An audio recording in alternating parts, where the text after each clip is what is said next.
For voters?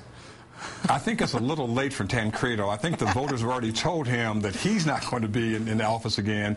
And I think he actually helped the Republican Party in some sense by letting people see if that's the extreme of what people are talking about. Most Democrats, most Republicans are moderates. They're in the center.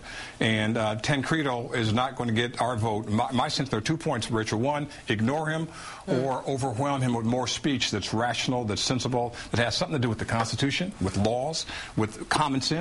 And all of that was left out of his comments this past weekend. I will tell you that I think people could tell on the show on Friday when I first talked about this, and I spent the weekend reading up on the history of the means by which people were denied the right to vote in this country, and I got angrier and angry about it, and I'm still mad about it now.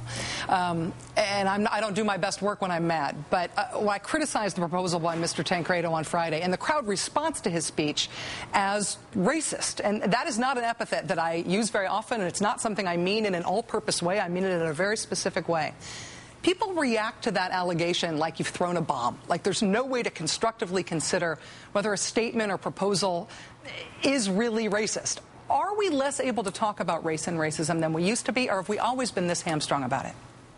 I think we can talk about it more than we ever have before because we have a president who happens to be black. And so it's an open dialogue, and I'm glad we're having it because I think ultimately people will run out of things to say about Barack Obama about race.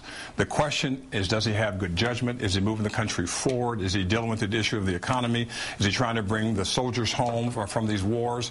Is he trying to get people jobs? And then race becomes irrelevant. And I think that is the real key. Not whether or not we can talk about it, but whether or not we can agree to disagree on certain things, but continue to have the dialogue as well. Even thoughtful Democrats and thoughtful progressive people. Chris Matthews saying he forgot Barack Obama was black, and Senator Harry Reid saying that he didn't speak the Negro dialect.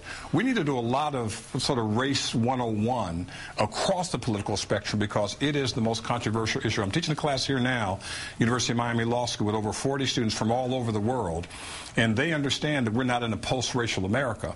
We're in a very consciously race America, and we're going to learn how to make it a better place in the 21st century.